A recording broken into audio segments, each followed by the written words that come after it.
नमस्कार दोस्तों, आज हम पढ़ने वाले हैं यूपीएसआई 12 नवंबर 2021 शिफ्ट थर्ड में आया हुआ क्वेश्चन पेपर पूरा सॉल्व करेंगे। देखते हैं तो जीके जीएस का पूरा पेपर है ये। प्रश्न संख्या पहली है, देखिए, आर्थिक सहयोग और विकास संगठन के अनुसार किसी निवेश को विदेशी प्रत्यक्ष और निवेश मानने के लिए कितना प्रतिशत तय किया गया है। जो आर्थिक सहयोग और विकास संगठन के अनुसार किसी निवेश को विदेशी प्रत्यक्ष निवेश मानने के लिए कितना प्रतिशत तय किया गया है? 10%। 10%। अच्छा देखिए, इसकी कुछ महत्वपूर्ण जानकारी देते हैं। जो आर्थिक सहयोग और विकास संगठन है, इसकी स्थापना कब हुई थी? 1961 में। 1961 में आर्थिक सहयोग और विकास संगठन की स्थापना 1961 में हुई थी। क्वेश्चन नंबर दूसरा हमारे पास है, 1834 में ब्रिटिश भारत में प्रथम विधि आयोग की अध्यक्षता किसने की थी? तो इसका राइट आंसर हो जाएगा मैकाले ने। किसने की थी? मैकाले ने। ऑप्शन नंबर ए, मैकाले ने। लेकिन यहाँ पर एक दो पॉइंट और बनते हैं। देखिए कौन से पॉइंट बनते हैं। स्वतंत्र भारत की, अगर ये क्वेश्चन पूछ सकता है प्रथम विधि आयोग की अध्यक्षता किसने की, तो हमसे ये क्वेश्चन भी पूछ सकता है स्वतंत्र भारत के पहले विधि आयोग के अध्यक्ष में कौन थे? स्वतंत्र भारत के पहले विधि आयोग के अध्यक्ष कौन थे स्वतंत्र भारत के? तो कौन हो जाएगा यहाँ पे? MC Setalvad. MC Setalvad. Instagram द्वारा IGTV का पूर्ण रूप क्या है? इंस्टाग्राम द्वारा IGTV का पूर्ण रूप क्या है? तो इसका पूरा पूर्ण रूप हो जाएगा इंस्टाग्राम टेलीविजन। प्रश्न संख्या 4 देखिए, किस संवैधानिक संशोधन ने पिछड़े वर्गों के लिए राष्ट्रीय आयोग को संवैधानिक दर्जा दिया? वो कौन सा संशोधन था? 78वां, 102वां, 85वां, 100वां? वो था 102वां संविधान संशोधन, राष्ट्रीय पिछड़ा वर्ग आयोग इसका गठन किया गया इसके द्वारा।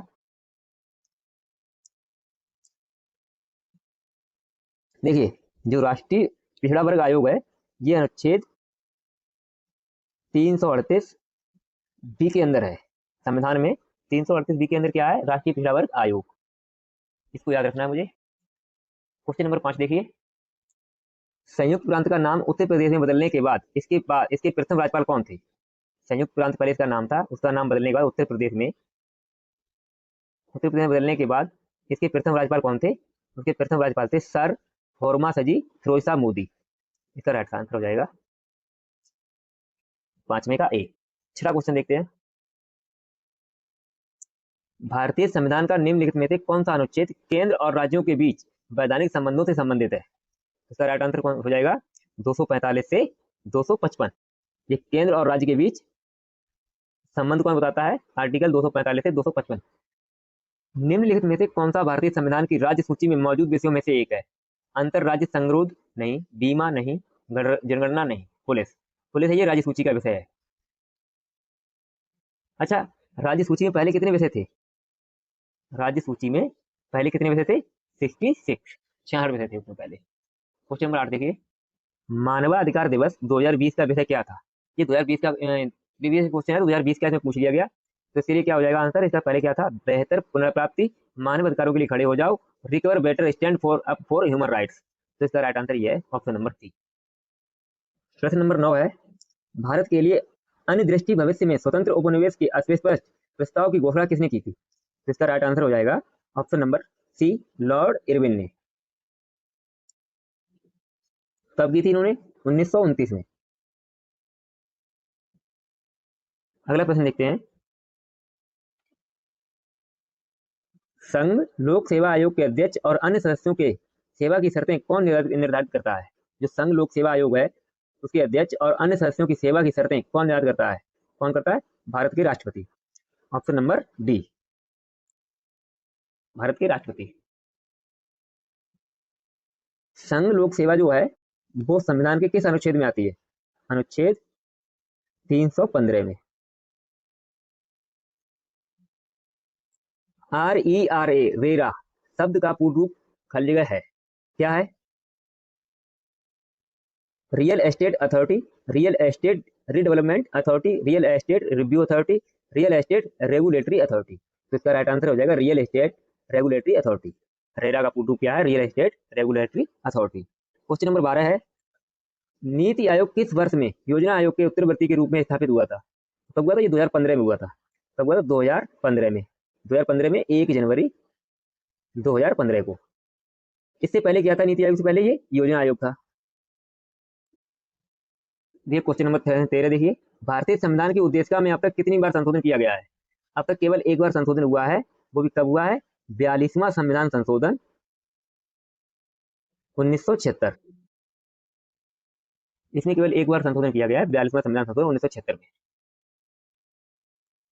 प्रश्न नंबर 14 देखिए, खाली जगह की स्थापना 2014 में ब्रिटेन, एस्टोनिया, इजराइल, दक्षिण कोरिया और न्यूजीलैंड द्वारा अपने नागरिकों के लिए जीवन की गुणवत्ता बढ़ाने के लिए डिजिटल तकनीकों को जुटाने के लिए की गई थी। यहाँ पे देखिए किसकी स्थापना की गई थी, खाली जगह में बताना है किसकी। तो क्वेश्चन नंबर 14 है, क्या बताइए कौन सा होगा इसका आंसर।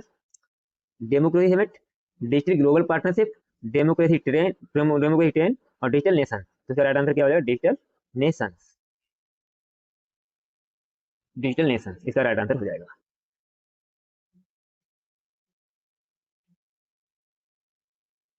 एक एल्गोरिदम के दृश्य निरूपण को खाली जगह कहा जाता है, क्या कहा जाता है, लूप, फ्लोचार्ट, एरे या ब्लॉक डायग्राम। क्या बोलते थे, ब्लॉक डायग्राम बोलते हैं। प्रश्न संख्या 16 है, कृषि उत्पादन, व्यापार और वाणिज्य संवर्धन और सुविधा विधेयक 2020 पेश करने वाले केंद्रीय कृषि मंत्री कौन थे। 2020 की बात कर रहा है, कौन थे 2020 में, नरेंद्र सिंह तोमर। राइट आंसर क्या हो जाएगा, ऑप्शन नंबर ए। प्रश्न नंबर 17 देखिए, निम्नलिखित में से कौन से विटामिन की कमी से रतौंधी रोग होता है जो मानव में पूर्ण दृष्टिहीनता का कारण बनता है। तो इसका राइट आंसर क्या हो जाएगा, option number B, vitamin A. Vitamin D से क्या होता है, हड्डियों या मांसपेशियों में दर्द, हड्डियों व मांसपेशियों में दर्द होता है, इसे रिकेट्स भी बोलते हैं, रिकेट्स। विटामिन ई से जनन क्षमता में कमी, विटामिन सी से स्कर्वी रोग, स्कर्वी रोग, और विटामिन ई से जनन क्षमता में कमी। इसको यहाँ पे लिख दो, जनन क्षमता में कमी। इसका रासायनिक नाम क्या है, टोकोफेरॉल। क्या है, टोकोफेरॉल। विटामिन डी का थायमिन, पैल्सीफेरॉल। विटामिन डी का क्या है, पैल्सीफेरॉल। विटामिन ए का रेटिनॉल, विटामिन सी का एस्कॉर्बिक एसिड।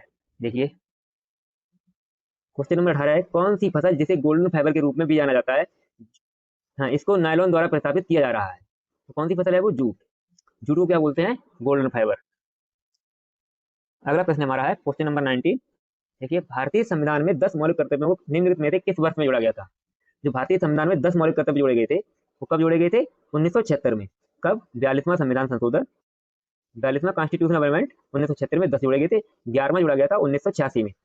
11वां जोड़ा गया था 1900 वो नहीं 86वां संविधान संशोधन 2002 में, जो शिक्षा का अधिकार था, शिक्षा का अधिकार। 20वां क्वेश्चन है, यूनियन कार्बाइड फैक्ट्री से औद्योगिक आपदा कब घटित हुई थी। कहाँ पर, मतलब खाली जगह में घटित हुई थी, कहाँ हुई थी, भोपाल में। कहाँ हुई थी, भोपाल में। कब हुई थी, 1984 में। भोपाल गैस त्रासदी के नाम से इसे जानते हैं। किस संवैधानिक संशोधन ने मंत्रिपरिषद का आकार लोकसभा के सदस्यों की कुल संख्या के 15% तक सीमित कर दिया था। किस संविधान संशोधन के द्वारा, किस संविधान संशोधन के द्वारा मंत्रिपरिषद का जो आकार था वो कितना कर दिया, 15% तक। क्वेश्चन नंबर 21 इसका देखिए आंसर क्या हो जाएगा, 91 संविधान संशोधन। 91वां संविधान संशोधन कब हुआ था, ये 2003 में। 2003 में एक संशोधन किया गया, मंत्रिपरिषद का आकार जो किया लोकसभा के सदस्यों के लिए कुल संख्या का 15% तक सीमित कर दिया गया।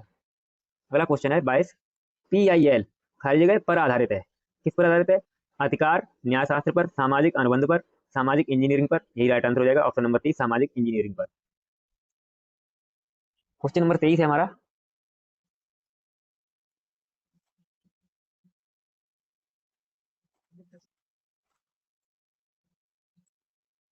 ग्राम पंचायत। हाँ, इसमें सी, ऑप्शन नंबर सी लगाइए पहले का। ग्राम पंचायत का सामान्य कार्यकाल क्या है, कितना है, 5 वर्ष। गांव की पंचायत का क्या कार्यकाल होता है, 5 वर्ष। अब क्वेश्चन यहाँ से बनता है, तो ग्राम पंचायत जो है वो किस अनुच्छेद में है, ग्राम पंचायत। यह आर्टिकल अनुच्छेद 40 में। अनुच्छेद 40 में क्या है, ग्राम पंचायत का गठन है। क्वेश्चन नंबर 24 देखिए, वैश्विक लैंगिक अंतराल सूचकांक 2020, इसमें 2020 के हिसाब से दिया गया है। देखिए 2020 में कौन सा देश शीर्ष पर था, इसमें था आइसलैंड। नैदानिक थर्मामीटर द्वारा मापा जाने वाला मानव शरीर का औसत सामान्य तापमान क्या है। तो सामान्य तापमान होता है, सेंटीग्रेड में देखेंगे 37 डिग्री सेंटीग्रेड, और अगर फॉरेनहाइट में देखेंगे तो 98 दशमलव पॉइंट में कुछ होता है, 0.5 या 0.6 फॉरेनहाइट। कितना होता है, 0.6 फॉरेनहाइट। अगर इसको हम केल्विन में चेंज करेंगे 37 डिग्री सेंटीग्रेड, तो क्या करेंगे 273 में 37 को जोड़ देंगे तो कितना हो जाएगा, ये 310 केल्विन हो जाएगा। केल्विन में 310, 37 डिग्री जो नॉर्मल औसतन तापमान रहता है मानव शरीर का, वो 37 डिग्री मापा गया है। और फॉरेनहाइट में 98.6 और केल्विन में 310 केल्विन हो जाएगा 273 में अगर जोड़ेंगे तब। क्वेश्चन नंबर 26 हमारे पास है, भारत ने वर्ष खाली जगह में महिलाओं के विरुद्ध भेदभाव के सभी स्वरूपों के उन्मूलन CED AW समझौते पर हस्ताक्षर किए थे। कब किए थे? क्वेश्चन नंबर 26 देखिए, कब किए थे? 1980 में। अगला प्रश्न हमारे पास है क्वेश्चन नंबर 27, किसी व्यक्ति द्वारा दिया गया दान आयकर अधिनियम 1961 की, आयकर अधिनियम कौन सा है? 1961 की खाली जगह के तहत कटौती योग्य है। इसमें धारा 80G, 80G। क्वेश्चन नंबर 28 देखिए, निम्नलिखित में से किस स्थान पर कुंभ मेला त्योहार मनाया जाता है? कहाँ पर मनाया जाता है? हरिद्वार में। कुंभ जो है 4 जगह पे लगता है। कहाँ कहाँ लगता है? हरिद्वार, हरिद्वार हो गया, नासिक में लगता है, उसके बाद लगता है उज्जैन में, उसके बाद लगता है प्रयागराज में। तुम्हारा राइट आंसर हो जाएगा option number B. Question number 29 है, भारतीय संविधान का निम्नलिखित में से कौन सा अनुच्छेद याचिका जारी करने के लिए उच्च न्यायालयों को शक्ति प्रदान करता है? वो आर्टिकल हमारा है 226। 226 के तहत हम हाई कोर्ट से कितने प्रकार की जारी करते हैं? 5 प्रकार की, 5 प्रकार की। हाई कोर्ट 5 प्रकार की जारी करता है और सुप्रीम कोर्ट 6 प्रकार की जारी करता है। देखिए क्वेश्चन नंबर 30, 1950 में सर्वोदय योजना का मसौदा, सर्वोदय योजना बहुत इंपॉर्टेंट है, ड्राफ्ट किसने तैयार किया था? 1950 में सर्वोदय योजना का मसौदा या ड्राफ्ट किसने तैयार किया था? JRD टाटा ने। किसने किया था? JRD टाटा ने। नहीं, गलत आंसर ये JRD टाटा, JP नारायण होगा इसका आंसर। JP नारायण ने किया था इसका मसौदा। फिर से बड़े प्रश्न को, भूमि अधिग्रहण, पुनर्वास और पुनर्स्थापन संशोधन विधेयक में उचित मुआवजा और पारदर्शिता का अधिकार वर्ष खाली जगह में पेश किया गया था। कब पेश किया गया था? 2015 में। इसका राइट आंसर हो जाएगा 2015। साइबर अश्लीलता, पोर्नोग्राफी का कारण बनने वाली सामग्री के लिए सामग्री की प्रकृति होगी। ये सामग्री की प्रकृति की बात हो रही है यहाँ पर, तो किस प्रकार की होगी? जिस सामग्री को प्रकाशित या प्रसारित किया जाता है वह कामुक है। ये हो सकती है बात। सामग्री कामुक अभिलाषा के लिए अपील करती है। हाँ, सामग्री के प्रभाव के कारण किसी भी व्यक्ति को बिगड़ने या व्यथिक होने का कम संभावना है। गलत। ये दोनों आंसर सही है, ए और बी। तुम्हारा राइट आंसर हो जाएगा ऑप्शन नंबर डी, ए और बी। क्वेश्चन नंबर 33 है, अखिल भारतीय सेवाओं के जनक के रूप में किसे जाना जाता है? अखिल भारतीय सेवाओं के रूप में किसे जाना? पहले समझिए, जो अखिल भारतीय सेवाएं भारत में कितनी है? 3 है। पहली कौन सी है? भारतीय प्रशासनिक सेवा, भारतीय प्रशासनिक सेवा। दूसरी है भारतीय वन सेवा, वन सेवा दूसरी है। तीसरी है भारतीय पुलिस सेवा, पुलिस सेवा। ये 3 अखिल भारतीय सेवाएं हैं और इनके जन्मदाता कौन है या जनक कौन है? सरदार वल्लभ भाई पटेल। क्वेश्चन नंबर 34 है, निम्नलिखित में से किस संगठन का नारा सर्वत्र सर्वोत्तम सुरक्षा है? सर्वत्र सर्वोत्तम सुरक्षा है। ये किसका है? सुरक्षा गार्ड, नेशनल NSG, राष्ट्रीय सुरक्षा गार्ड NSG का एक है। वायुसेना का क्या है? प्रश्न नंबर 35 देखिए, भारतीय दंड संहिता IPC की निम्नलिखित में से कौन सी धारा अपराध राजद्रोह को प्रभावित करती है? कौन सी करती है राजद्रोह को प्रभावित? वो करती है 124, option number D, 124, 124A। Question number 36 है, खाली जगह के मामले में दंडनीय अपराध की त्वरित सुनवाई का अधिकार को भारत के संविधान के अनुच्छेद 21 के स्पष्ट व्यापकता, ब्रॉड स्वीप और सामग्री में निहित माना गया था। तो इसका राइट आंसर क्या हो जाएगा? हुसैन आरा खातून बनाम गृह सचिव बिहार राज्य, ऑप्शन नंबर ए। मृत्यु या स्थायी विकलांगता के मामले में मुआवजे का दावा करने का अधिकार मोटर वाहन अधिनियम 1988 की खाली जगह के तहत आता है। किसमें आता है ये? क्वेश्चन नंबर 37 देखिए, मृत्यु या स्थायी विकलांगता के मामले में मुआवजे का दावा करने का अधिकार मोटर वाहन अधिनियम 1988 की तहत धारा आता है ये 141 के अंदर। प्रश्न संख्या देखिए 38, वैश्विक आतंकवाद सूचकांक किस संगठन द्वारा जारी किया जाता है? वैश्विक आतंकवाद सूचकांक किस संगठन द्वारा जारी किया जाता है? इसका राइट आंसर हो जाएगा हमारा institute of economics and peace. क्या हो जाएगा? Institute of economics and peace. Question number 39 है, सार्वजनिक देयता बीमा अधिनियम 1991 के तहत खतरनाक पदार्थों के प्रबंधन से उत्पन्न होने वाली दुर्घटना को सत्यापित करने के लिए अधिकृत अधिकारी है। कौन है? जिला कलेक्टर। इसका राइट आंसर हो जाएगा, क्वेश्चन दोबारा पढ़ लिए, सार्वजनिक देयता बीमा अधिनियम 1951 के तहत खतरनाक पदार्थों के प्रबंधन से उत्पन्न होने वाली दुर्घटना को सत्यापित करने के लिए अधिकृत अधिकारी कौन होते हैं? जिलाधिकारी। इसका राइट आंसर हो जाएगा option number B. Question number 40 देखिए, निम्नलिखित में से कौन सा विकल्प देश का सबसे छोटा लोकसभा निर्वाचन क्षेत्र है निर्वाचकों की संख्या के संदर्भ में? याद रखना, लोकसभा का निर्वाचन क्षेत्र होना चाहिए और निर्वाचकों की संख्या के संदर्भ में होना चाहिए। तो कौन सा सबसे छोटा है? लक्षद्वीप। कौन सा है? लक्षद्वीप। और सबसे बड़ा कौन सा है? सबसे बड़ा यह है तेलंगाना का मलका मलकाजगिरी। ये निर्वाचकों की संख्या के संदर्भ में सबसे बड़ा क्षेत्र है ये, और निर्वाचकों की संख्या के संदर्भ में सबसे छोटा क्षेत्र कौन सा है? लक्षद्वीप। दोस्तों कमेंट में जरूर बताना आज करके वीडियो कैसी लगी, लाइक शेयर करना ना भूलें। थैंक यू, धन्यवाद। मिलते हैं अगली क्लास में, तब तक के लिए बहुत बहुत धन्यवाद।